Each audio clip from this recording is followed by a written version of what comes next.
बलुची नागरिकांना भारतानं मदत करावी अशी मागणी वर्ल्ड बलोच वुमेन्स फोरमच्या अध्यक्षा नायला कादरी यांनी केली आहे। बलुचिस्तान हा पाकिस्तानचा भाग नाही, पाकिस्ताननं त्यावर ताबा मिळवलाय। या वादामध्ये भारतानं बलुचिस्तानला मदत करावी अशी मागणी कादरी यांनी केली आहे। पाकिस्ताननं रॉच्या संशयावरून पकडलेल्या कुलभूषण जाधव यांच्या अटकेवरही त्यांनी पाकिस्तानवर टीका केली। जैश ए मोहम्मदचा प्रमुख आणि पठाणकोट हल्ल्याचा सूत्रधार मौलाना मसूद अझहर याचं नवे नाव संयुक्त राष्ट्राच्या दहशतवाद्यांच्या यादीमध्ये समाविष्ट करण्यास चीननं संयुक्त राष्ट्रात विरोध केलाय। व्हेटो अर्थात प्रतिबंध करण्याच्या अधिकारानं चीननं हा विरोध केलाय। संयुक्त राष्ट्र समितीच्या 5 कायम सदस्य राष्ट्रांकडे व्हेटोचा अधिकारी आणि यामध्ये चीनचा समावेश आहे। चीननं याबाबत आक्षेप घेतल्यानं भारतानं तीव्र नाराजी व्यक्त केली आहे।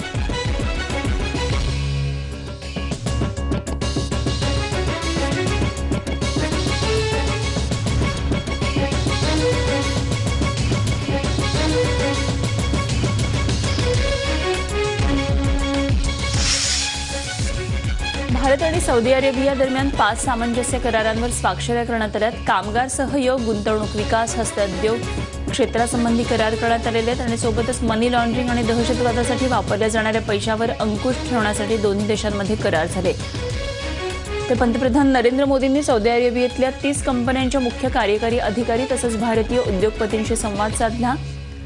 यावेळी बोलताना भविष्यात कर्जाचा मुद्दा विशेष समस्या राहणार नाही असा विश्वास मोदींनी व्यक्त केला आहे।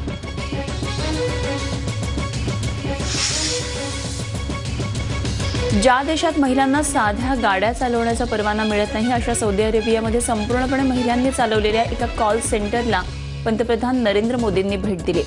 रियाधमध्ये भारतातली सर्वात मोठी आयटी कंपनी TCSच्या कार्यालयाला भेट दिली। मी जे वातावरण अनुभवतोय ते साऱ्या जगाला प्रेरणादायी ठरणार आहे असं मोदींनी यावेळी म्हटलं। रियाधमध्ये प्रथमच TCSने संपूर्ण महिलांचं कॉल सेंटर सुरू केलंय। या कार्यालयामध्ये 1000 महिला कर्मचारी आहेत।